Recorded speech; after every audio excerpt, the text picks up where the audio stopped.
Идея за коледна картичка поредна. Днес ще правим един коледен пейзаж, който, честно казано, докато го рисувах, ми създаде много спокойствие. Това е идеята на тези коледни картички.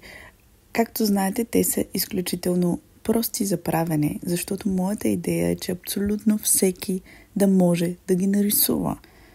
Колкото и да може или да не може да рисува. Затова тези идеи са толкова прости, толкова елементарни и в същото време се получават изключително красиво и приятно.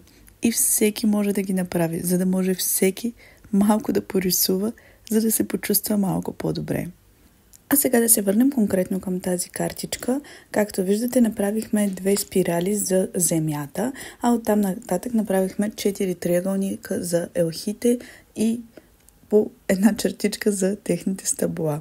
Самите елхи може да украсите по десетки различни начини.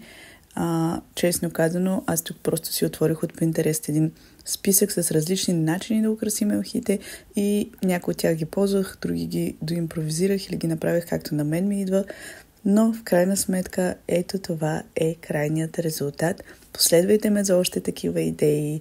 Остават малко дни до Коледа.